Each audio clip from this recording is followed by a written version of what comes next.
friends. Welcome. It's Cyndi. We're here with Randall Hardy on the Metaphysical Wisdom Podcast. Welcome, Randy. Thank you, Cyndi. Thank you for having me on this podcast. My pleasure. I invited Randy on the show because he's an astrologer, and I've been impressed with watching his videos on YouTube. And I'm particularly interested. Yeah, welcome. I love the name of your research, Destiny Cycles Research. Got it. Yes. Been doing research since, what did you say, 1982? Yeah, 1982. I was trying to think about it today, 1982 or 83, but yeah, it was a long time ago I started to learn astrology. This was back before computers, so we had to do everything by hand. Yeah. Oh, I remember I had a reading with a woman. She was one of my first astrology readings. I was living in Minnesota, and it was a woman in her 80s, and she was blind, and she drew my chart up Wow, by hand. by hand and gave me an amazing reading. And I've been interested in astrology ever since, and have integrated it with my other studies. And I do my own kind of research into genetics, and I can see how the transits and the natal chart affects the expression of our genetic potential.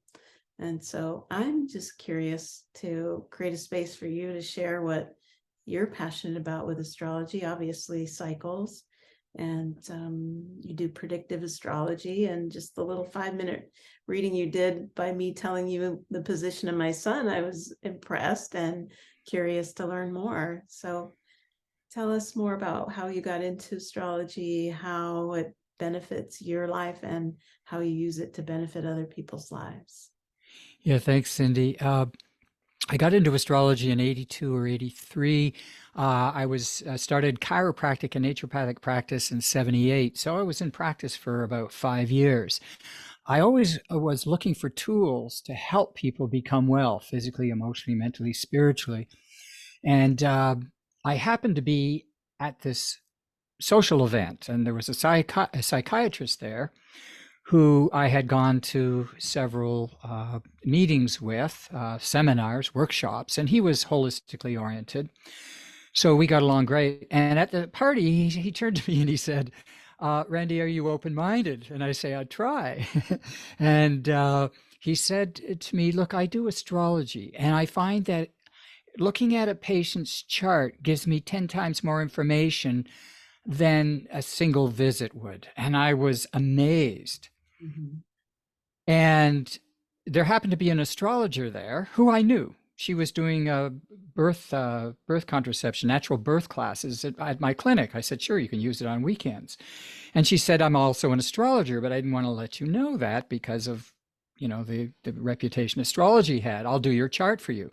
When she did my chart, I was blown away. She told me I was married before that, and I was having an incredible bachelor life. And she said to me, I think you're going to meet the one, and that's coming up in the next 5 or 6 months. And I said, well, I think you're not going to be accurate there, because I have this wonderful, bachelor pad right on the lake, hanging fireplace. I'm just having a great time. I have my motorcycle.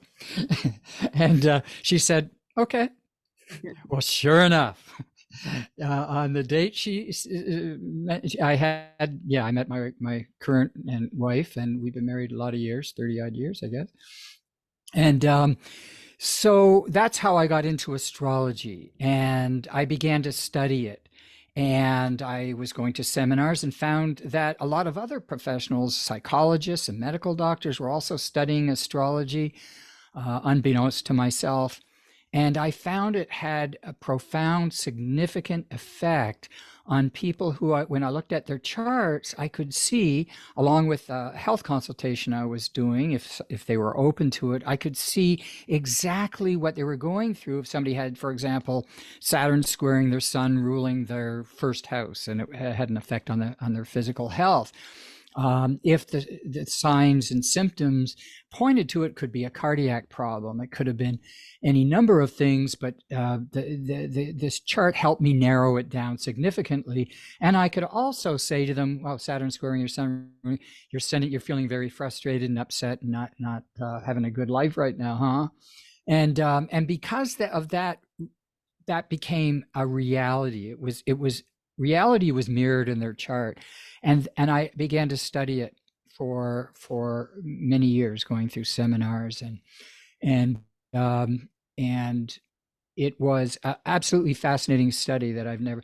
And I actually taught it. I got to a point where a college university in their extracurricular extended classes, the director asked me, would you teach astrology? So I taught beginner, intermediate, and advanced classes, and it was one of the largest attended two seminar sessions that we had. So so I love to teach it. I love astrology the same way as I love natural healing and medicines, and they all kind of go together. So and I do a lot of predictive astrology now as well, and looking at health aspects. That's why some people contact me as well when their doctor has given them maybe a difficult diagnosis and maybe even a prognosis. Mm-hmm. There was Yes. a fellow, for example, who had who he was having really bad headaches, and I could see there was a cancer signature in his chart, and I asked him to go. And he went, and this was during the COVID period of time, but they discovered from looking up his nasal passages that he did have cancer up there, and he had, anyway, he's fine now. But it did point him in the direction. This is not just a simple headache. Could you just go and get yourself checked? It doesn't matter. This was the time during COVID when they just did things over the telephone. Oh, you're fine. Take a couple of pills. I said, no, that's not going to do. So that's the value of astrology. Incredible. Yeah, It's really, I use it every day in my life, and isn't it? for myself and for clients. And yeah, I think it's just about broadening our perception of what's influencing us, right? Even though we can't see these planets and their influence, that it's the bigger picture of how things are interacting in ways that do affect us on an energetic level and a psychic level, right? A psychological level. And it's just helpful to know that sometimes when those aspects are challenging, that they're temporary, and that there's no we're not doing something wrong. There's nothing we can really do to make it go away, but we can just relax and know it's like a weather pattern passing through. And Yes, exactly. So if we know it's going to rain, we bring an umbrella. Right? So that's the beauty of it. When people know some of the transits or the circumstances that will tend to take place in their life, they can prepare for it.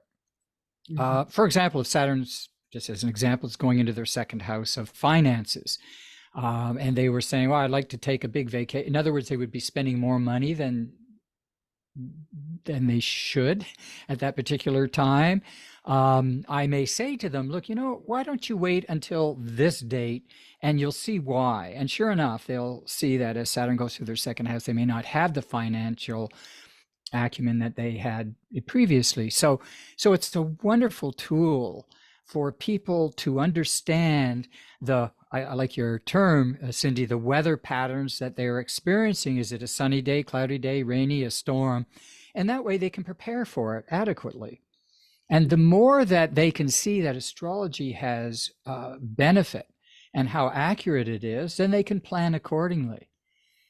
And and I found that it works so well. If somebody, for example, I look in the chart and I say, you've probably gained weight over the last few years. And if they say, yes, I have, I would say it's probably due to carbs, high level of carbs, and possibly a glass or two a day too many. And when they see, then I could say to them, look, you can have them, but they just have to eat them in a healthy way. If you're going to Mm. have a glass of wine, here's what I'd suggest. And that way they can have some of their treats, but they can modify it. And the wonderful thing is that most of the time when I do chart readings, I don't know the people. And if I can be that accurate in giving them a pretty accurate idea of what they're experiencing now in the recent past, and I extrapolate it over the next year. And I also talk about some of the natal aspects of their chart character and so forth. I bring that into the conversation. If they can see the accuracy in that, then they can see metaphysically that there's something more or higher. There's some type of directed intelligence in the universe.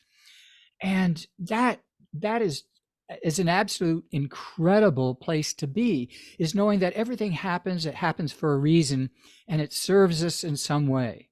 Mhm. Now, some things happen to certain people, and I would never say that to them because it's horrific. And I don't know what purpose it serves. And the source and I have many conversations where I'm arguing.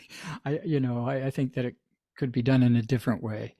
Especially when it comes to children. When I see her, when I lived in Florida for a number of years, there was a child who was raped and buried alive. And that since that time, I've kind of had conversations with God. Look, if Bill Gates can create a computer system and an operating system that works according to his plan, I'm sure you could change it up a little,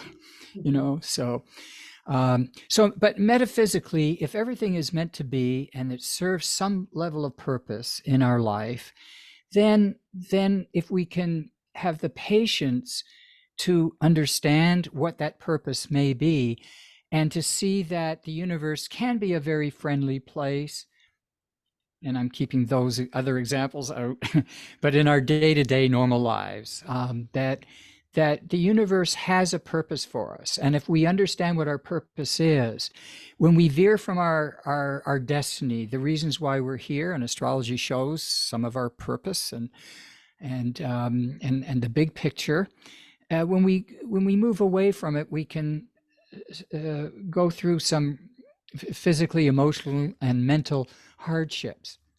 The same way as there are physical laws.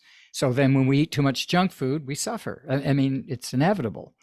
So if people can see that there is a plan, that they do have a purpose and a plan and a reason to be here, that to me is 90%. That to me is success. If people can understand that particular philosophy and bring it into their heart and soul. The other thing, as you and I were talking about before we started this podcast, Cyndi, was that when people can accept the fact that everything happens for a reason because they see it in their own life, and they know that if everybody has a path and a purpose to follow, we can get angry and upset at certain people's behavior, but understanding that if we had the same circumstances that they grew up in, and they had the same, and we had the same things happen to us that happened to them, then we can't judge them. We can't judge anybody unless we truly can walk a mile in their shoes. So that's another valuable aspect of astrology, theoretically and practically, is that it's that acceptance that everything has a reason and a purpose, and it serves us in some way or another. Mm. So that's. I was going to share this, kind of losing my train of thought, but I'll pull it back in. It has to do with the way that we're conditioned away from our purpose, so to speak, if you want to use the word purpose, or we're conditioned away from being true to our nature by the collective, by the environment, right? By our Yes. patient. And I feel like working with tools like this, either astrology, human design, numerology, these other things we talked about, helps us turn our attention back towards the way we were designed to be. And sometimes I find with my clients, they're specifically trying not to be a certain way that they're designed to be because they were judged for that, or somebody else in their life couldn't tolerate them being that way, even though that's the way they're designed. And when you show them that they're meant to be that way, they can relax and give themselves permission to be who they are and realize what they've been fighting against was somebody else's projection on them, not something that's unnatural for them. True. Yeah. So as you were saying, Cyndi, when you can mirror back to them some of their inner feelings, when people, for example, just a simple example, someone's highly creative, but they go into business and they become a banker because dad was a banker and his father was a banker, and he goes into banking and he's totally miserable and unhappy, and he gets married and has children, and he's in this very small box, and he does very well. He's successful on the outside, but on the inside, he's dying. And and when astrology can say you're not meant to be a banker, how did you get into that in the first place? You know, and when you can say to somebody you are meant to have some type of, look, if you're going to keep on with banking, you need to have some type of creative outlet. Do you play music? Oh, I always wanted to learn how to play guitar. I play a little bit, then get into it more. Start to honor the person that you are within instead of relying on the outside version of who you should be. So you're exactly right. It leads us to the inner world Yeah, as the inner opposed to world. the outer. Yeah. And that quantum physics is pointing us in that direction, that the outer is a mirror manifestation of the inner, but we try to fix our problems by fixing the outer, dialing the outer in, but it's really coming back to the inner world and dialing things in, and then the outer world naturally reflects that. Absolutely. Absolutely. I mean, um, this was brought out over the years that our consciousness mirrors the outer world. For example, if you want to know what your beliefs are, look at the results of the circumstances in your life. That shows you exactly what your beliefs are. So, if there are some areas in your life, such as, for example, a relationship, if they're not working out and it's a repeating pattern over and over again, there's something inside you, some type of belief or a value system that needs to be shifted. And that's the beauty we were talking earlier about with transits or planets as they move around a chart. As they move around the chart, they set off mathematically by mathematical angles certain events, an inner event, an outer event. So, for example, if we were talking about relationships, when Pluto hit their Venus, for example, that's when they have to explore what the nature of relationships are to them personally. And Pluto puts them through a lot of difficulties in order to bring forth the real feelings about what they value in another person.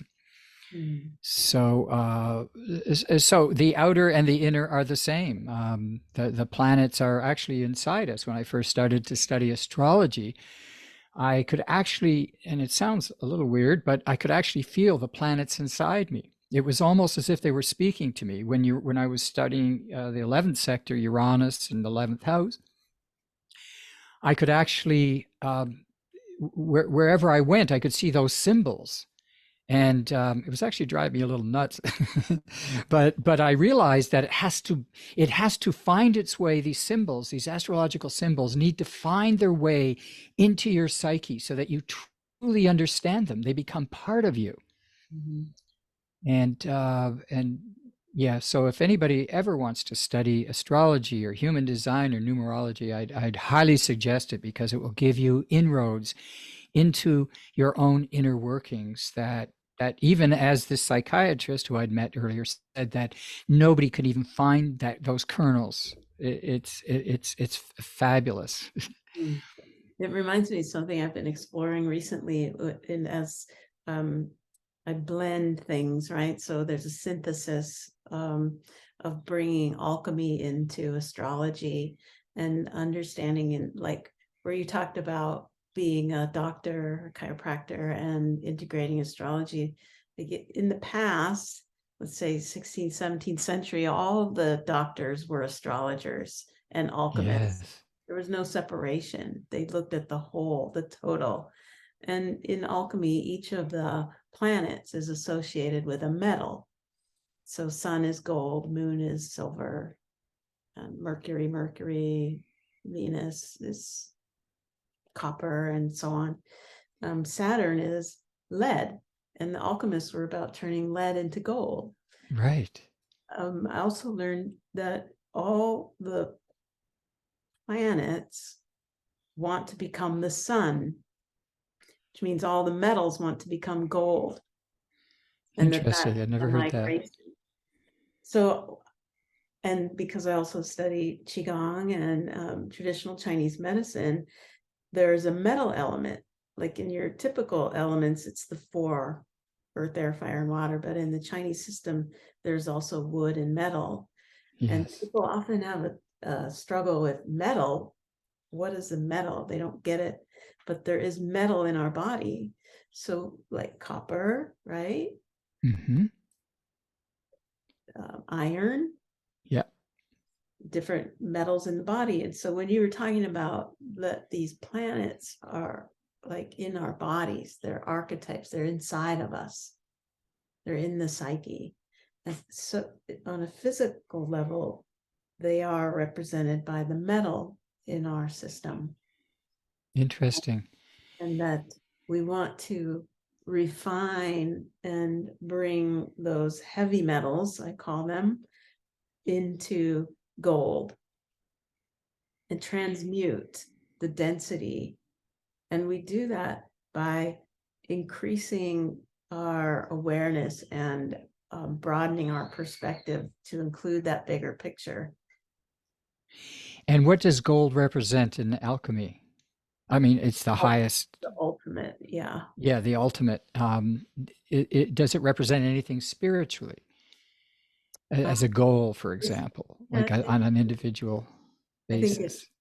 yeah, I don't know for sure, but it represents the source. You know, when you have the symbol of the sun, it Yes, circle with the dot in the middle. the dot. Yeah, It's that, you know, that one origination the point. source, Source. source Yeah. of all. Yeah, many years ago, I was reading books on Paracelsus and a Culpeper he used alchemy to identify the various plants and the practical uses of those plants using the astrological signatures Yes. in Yeah. alchemy, which was fascinating. Um, you know, as you know, as we spoke about before we started this podcast, I'm a Taurus. Yeah. So I need to see it, touch it, feel it, taste it. It's got to have practical, it has to have a practical basis for me to go into it. In other words, I have to be able to see it and its application to better people's lives. Um, so for me, I left some of the theoretical parts out simply because I didn't know how to apply them. And Yeah. other people could. I just didn't know. You found your niche. That's Can I great. eat it? Yeah, right. I'm so Taurus. And you know, here I am, Aquarius is the opposite, right? But I just do think that's interesting that the symbol for the sun in astrology is the exact same symbol for gold in alchemy, Interesting. the circle with the dot. Yes. But I want to make sure that we go in this direction before we run out of our time, because we could go in a lot of directions, and we may do that again another time. But Sure. today I'd love to talk about Pluto entering Aquarius in Yes. March. And what does that mean for us collectively so that everyone can benefit from this conversation and can speak in practical terms? Yeah. Everybody's been watching this for some time. Uh, I just have an ephemeris here I'm looking at where the planets are at any given time.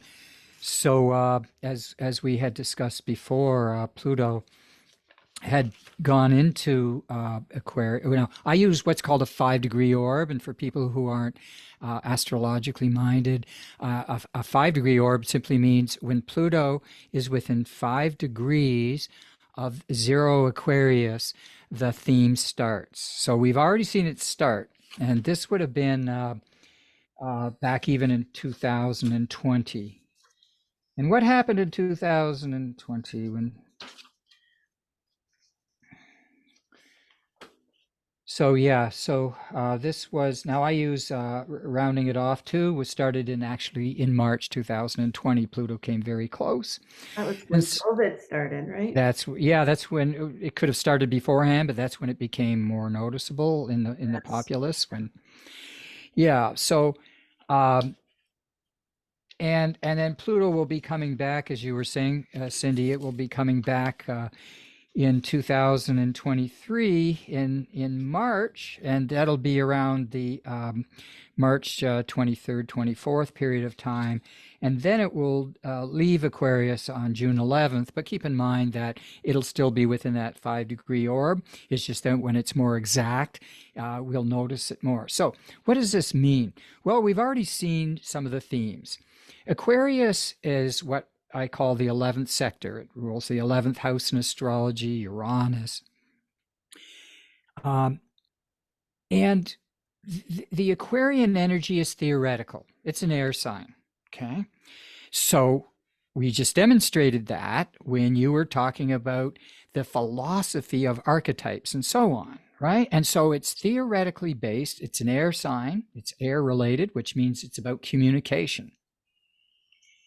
But it's more, the sign of Aquarius is more future oriented. Taurus, that's more present, today, here, now. Okay. Pluto is a fixed sign, the same way as Taurus, the same way as Aquarius. Okay. Fixed simply means we can be a little stubborn. I can be stubborn in my behavior. You may be stubborn in certain ideas. It's fixed. Okay. Pluto is also very fixed. Pluto is associated with the water element, and water is about feelings, but it's not just about Pisces is water, and so is Cancer. It can go from dry ice to steam in a minute. Okay, so there's different forms of that feeling, and it's intense. Pluto is about intensity. So we know that when Pluto goes, as it is now, very close, when Pluto goes into Aquarius, there is going to be some conflict. I wish some of the younger astrologers have said this is the beginning of the age of Aquarius. In my 70 years of life, looking at the human condition, I hope for and wish for, but that's not going to happen. And simply because human beings have not reached that point of being able to care for each other. So what have we seen? So Pluto's job is to look at circumstances and say, I don't want to change this. I want a transformation. How Pluto works is it puts pressure on things. It's like a piece of coal in the earth. It puts so much pressure on that piece of coal that it turns into a diamond. Transmutation. So Pluto says, okay, well, we're not getting along so well here. This is not the age of Aquarius. We should be connected as a community together with similar ideas. Individualization is part of the Aquarian experience. It's being an individual within the group. But what we have done, we see it in politics, for example, we become more tribal in nature. And instead of using our mind, our using the past references, we've become fractured. And we see this in politics. There's the right and there's the left. They'll never get together, ever. It's like two different animals now.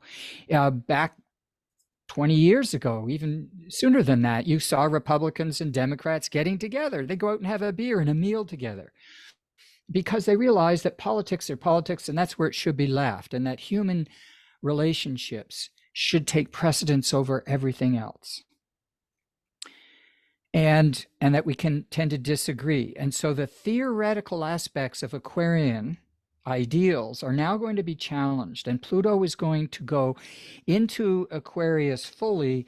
We're looking at in 2024.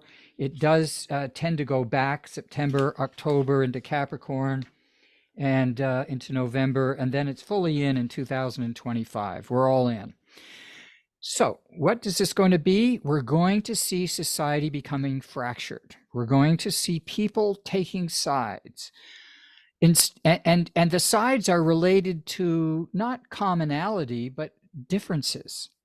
And from the standpoint of just our genetics, we're trained to look at just for survival purposes, we're trained to look at what's different because our genetics say, due to our primitive brain, that could be a bear out there, or that could be a lion, or that could be a place where we could fall into a hole. So we're looking at what's different when we're looking out over the horizon into the landscapes. But we're also doing this personally. We're looking at people who are different than us, and we're signaling that they are a danger. And so there's a primitive aspect that's come out, and Pluto rules the lower chakras, the lower centers. Okay, that's one part of Pluto, the lowest part. And so Pluto says, I'm going to put so much pressure on you that you're going to have to transform. You're going to have to come together in certain ways in order to see this through. There are going to be health problems. Aquarius has to deal with the legs, but it also has to do with the lungs. So we're going to see increased respiratory problems. We're seeing that now with children, with other respiratory viruses that are coming on board. A lot has to do with healthcare. Lifestyle has to change. We're going to have to make changes. A lot of the problems in COVID, we've noticed with weight gain and other issues, it's been because of a high inflammatory, high level of inflammation in people's bodies, basically because of what they're eating and drinking. So Pluto is going to say, we must transform. But in order to do this, I'm going to tear it down, because that's the nature of Pluto. In the video that you described when I was talking about Pluto and Aquarius, I brought us through Pluto when it was in Sagittarius, Pluto in Capricorn, to show people the themes. Pluto just is in Capricorn now, and it's finishing. And we saw the patriarchy, if we want to use those words, that the structures in society needed to change. And we saw with the Me Too movement, Black Lives Matter, we saw some of the Henry Weinstein and his issue. All of these things came to the fore. And this is breaking down the structure of the patriarchy, those people who love control and power. And they're going to try and hang on. And even into the beginnings of Aquarius, they're going to try and hang on. But the wonderful thing is, this is going to make people who have a theoretical basis about life, especially a lot of the young people, there's a hopefulness there that they will be able to rise above the fray and to see that there is something more than fighting. They're going to go into the environment is going to change. For sure. We're going to have to look at that. Food production. But we're going to see shortages. We're seeing them now. We're going to see water shortages. We're going to see these things coming about, but it's not to hurt us, it's to wake us up. And that's what Pluto and Aquarius is about. Please, people, wake up. So what I'm going to do is, this is what Pluto says, I'm going to put a lot of pressure on you.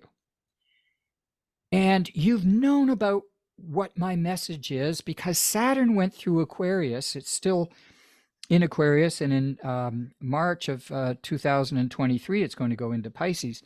But Saturn, for the last few years, has been in, and Saturn's job is to look at the foundations of whatever sign it's in and says what needs to be fixed or repaired. And so in the last couple of years, we've really seen it. It's in our society. So Pluto's job now is to say, you know what needs to be fixed.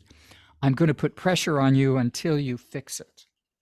And now, in order for people to know how this is personally going to affect them, they need to have their chart done. Then they can get it done free on some of these sites. I can give you a link and you can put it on your YouTube video. So they can print out their chart if they have their birth time and, of course, place of birth, date of birth, and see where Pluto is going to affect them. So some people are going to have it on their sun if they're Aquarian, if they're early Taurus, whether it's the sun, the moon, or any of the other 8 planets. They're going to see Pluto's going to square those. In Scorpio, it's going to square or challenge them. So everybody will have their personal challenge. Some people, for example, may not have it for 10 years from now. Their moon is in later degrees of Scorpio in the eighth house. Then it's going to be a long time. Generationally, we see this is happening now. And so the theme has been laid out. I think that we can see that politically, things are shifting. We need to, it's about coming together as a community, but still retaining a high level of individuality. And that's a big, big, big goal to attain. Can we do it? We'll see. We'll see. Well, thank you for sharing your perspective. It makes me want to share mine, if that's okay. Yes, of course. An Aquarian perspective. I'm really watching this as Pluto having moved through Capricorn and Earth sign. Yeah. Yes. Through some denser material and now moving into Aquarius and air sign, I see things accelerating, and in particular, technology. And I feel like the technological advancements are going to be have a cascading effect on our relating and our psyche, in that I subscribe to a newsletter. It's called Future Loop, and it's talking about all of the startup technologies that are being funded, with billions of dollars going into this. And just one of these startups would revolutionize the world as we know it. But there's, dozens of them, and they're all seemingly going to ripen at once. And I think that that's what, when we see Pluto hit Aquarius and move from that sort of chugging along through the Earth sign into that, Aquarian air, mental, every thought is a new reality. That acceleration is what's going to create the division you talk about in terms of separating people, because some people are really into the AI and other people are afraid of it, and for good reasons. Everyone has their reasons. And that's just one area. Then there's the genetic, it's in every sector: the financial, the medical, the government, education. All of these systems that have served us to a point are now choking the life out of our creativity, and all the red tape and all of this waste and inefficiency is what Pluto, I don't think, is going to tolerate. You know what I mean? It's like we're having to reset and be more lean, like that lean manufacturing philosophy of, from Japan, that is being implemented in a lot of companies, where we, I feel like consciousness wants to operate through each of us with the least amount of resistance and the most efficiency. And so all this inefficiency is going to be brought to the surface so we can see it and restructure our civilization in a way that allows less resources to be consumed and wasted. Yes. And thanks for bringing that up too, because technology is also part of the Aquarian experience. And we're already seeing, because Pluto is very close to Aquarius right now, we've seen Twitter, for example, how it's changing and imploding. We saw people in front of Congress who were testifying, and it's worrying because social media has shifted people. We know that. You can look at a restaurant, you go to a restaurant, you see a family sitting around, they're not even talking to each other, everybody's on their phones. So there is technology is wonderful and it's terrible. And so Pluto and Aquarius is hopefully going to Aquarius is future oriented. So yes, technology is here with us, but how can we use it in a very safe and sane way? And we need to, because it's changing how our brains work. We're neurologists, neurological researchers who showed that people who are on social media and working on their computers all the time, it actually shifts the synapses in their brain where they're not going deep anymore. There's a growth of superficial brain patterns as opposed to going deep. And so we've seen social media, we've seen machinery, artificial intelligence change how we interact with each other. It's great in many ways, especially, for example, in medical research. It's phenomenal. But in human relationships, it's terrible. And so I think people are going to have to evaluate even more their use of technology. So are they going to put on 3D glasses to change their reality? What do they call it? Not 3D. Yeah, the Virtual reality. yes, virtual reality. So, you don't like your I own. have an Oculus. I go there because I have grandkids that use it. I want to understand that world that they're Oh, I on. would love to try it to see, but it's Facebook, all of that is great. I mean, Stimulation, but overstimulate. it's the overuse. Yeah. It's whenever something takes over and takes out our human experience. Some of the futuristic movies where we're just a brain in a jar. Uh, But we need to concentrate. And that's what I think when it goes into Aquarius will be about technology and how much of technology are we going to allow in our life? How much of the human relationships that we have are going to suffer because we've attached to some of the negative Aquarian material that's going to be coming up. And again, Pluto in Aquarius has been around for a couple of years, very close. It's already given us the signs. It's showing us already. Saturn went through, and now Pluto, in its 5-degree orb, has said these are the issues that you're going to focus on and concentrate on. So here's the map, here's the template. What are you going to do about it? And in people's personal life, it is about a shift, and because Aquarius is air, it's about communication.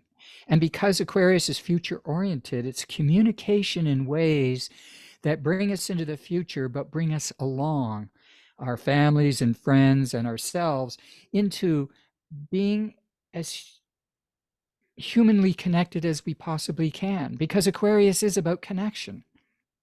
It's about our friendships and it's about the people we care about and spending time with them, quality time. But this has been brought up on news cycles, podcasts. But this is no longer going to be just theoretical. This is now where the rubber hits the road. And so this is the wonderful thing about astrology is it will give people a map to see, okay, Pluto's now hitting this planet in my chart. It's going through this house. This is what I need to focus on because the universe is very specific in the lessons that it gives us or the wake-up calls. Very specific. And so when we know that when Pluto hits a planet, a house, something in our chart, we can begin to focus on it because life will mirror back to us that which Pluto touches in our chart. That's for sure. mm, So we'll personally understand what its message is, but universally, that's what you had mentioned. The technology is great, and it's not so great. mhm.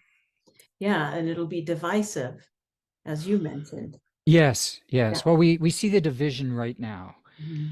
Um, and it's hard. It's hard to comprehend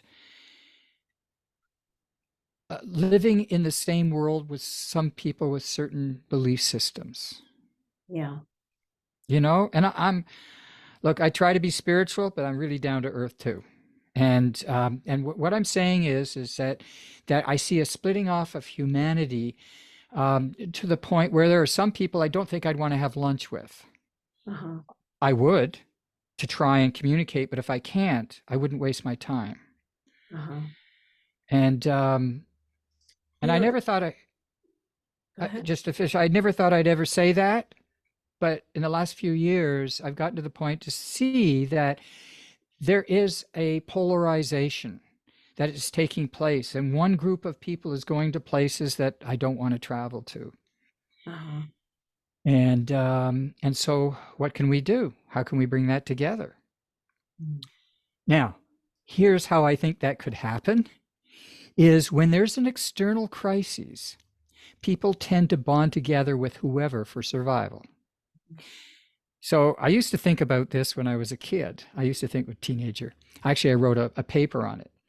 And, back then I could see the war. I think that was the war in Vietnam at that time, around then. And I could, I wrote a paper. I said, if there was a Martian attack, people would come together. Countries of every origin would come together as one to move against the perpetrator of aggression. So maybe if there are food shortages and there are climactic events, and then we'll put aside all the nonsense that really doesn't make any difference.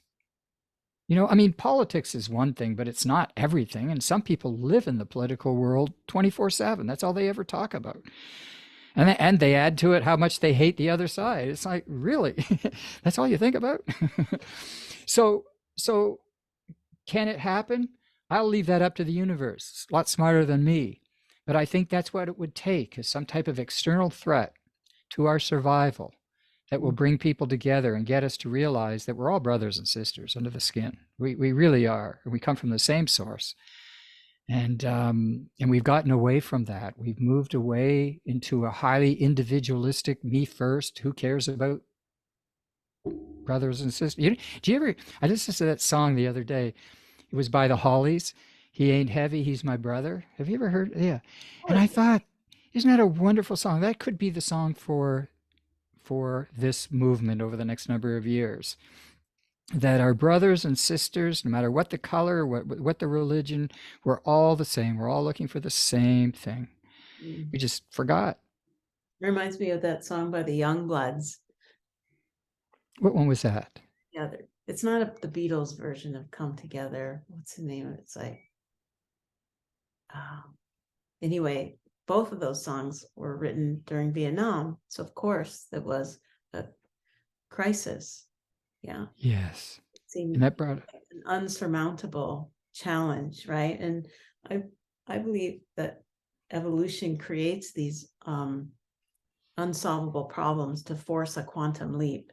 And it's the unsolvable problem that makes a quantum leap possible. And it's kind of like how when COVID came and we had to separate and isolate, we had this problem. How are we going to connect? And it was like overnight, everyone was on Zoom. Yes. That was always there and always available to do meetings and stuff, but we didn't see it because we weren't forced to see it until the ability to come together in person was an issue. We had to find a way around that, and it was there the whole time. Yes. So it's going to be, I feel that it's like that, like the solution is already here. We're just not seeing it because we're still in the habitual pattern of conveniences that may not be available, as you're stating, the changes that are coming. And when what's normally available that we take for granted and that's habitual is no longer available, we're creative. We find other Yes. ways to make things work. So I like that vision of Yeah. coming together in a new way. Yes. Yeah. And it will be a new way. It has to be a new way. We can't go back. Right. And we don't want to go back, I guess. But if we could just bring our humanity along, that would be perfect. Rather. But I think we've been so immersed. I mean, kids are really being hurt by artificial intelligence and or the social media, spending way too much time. Adults are, yeah. So as you were saying, it does take a particular event to get to the next level. And I think that's what's going to happen. We're going to It's a shock, transcend. It's a like shock. Uranus. Yeah. Which Yeah. rules Uranus is very Aquarius. sudden and It's quick. And sort of like how Pluto is entering Uranus's house, you know? yeah. And Uranus, well, the message of the planet Uranus is that, look, life has been a little bit stale and boring. Let's bring some new creativity and fun and excitement into life. That's the positive side. We can see so many wonderful things through this period of time. And the other side is that sometimes people get caught up in change for change's sake and throw the baby out with the bathwater. Not so good. But it's coming, and I think that if everybody prepares themselves by, first of all, I think that we need to, all of us have a philosophy that sustains us through difficult times. We need that. We need to have a value system, a set of standards. Sometimes we need to raise our standards in certain areas of our life in order that we're holding ourselves accountable rather than pointing fingers at other people. It's like, well, how am I functioning in the outer world? Am I holding myself up to a higher standard? Am I proud of myself? Am I behaving in ways that I would want my kids or grandkids or neighbors to see?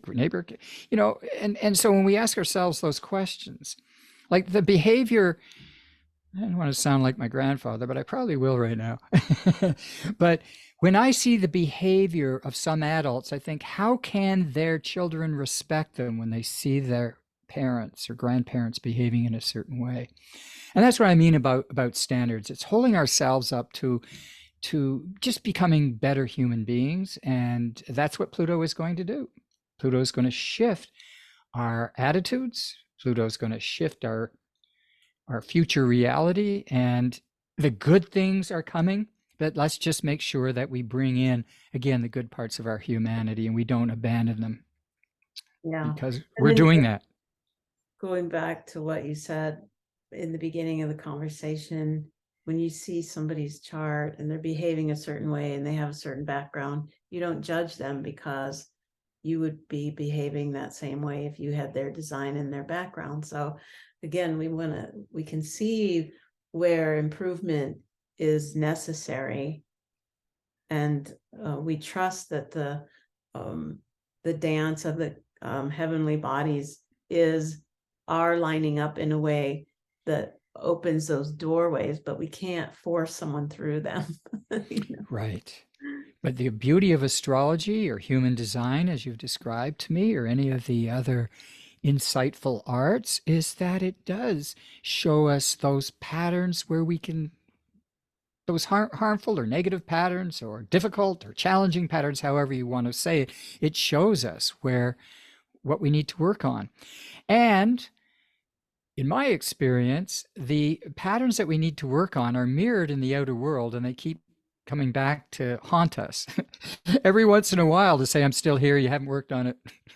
And Carl Jung, who was also an astrologer, Carl Jung, the famous psychologist, he called the 12th house in astrology the shadow house. Those are parts of our psyche that we put under the carpet, hopefully that it'll go away, but they come back to us in ways that, through people or events, just to say, I'm still here, you haven't done your job.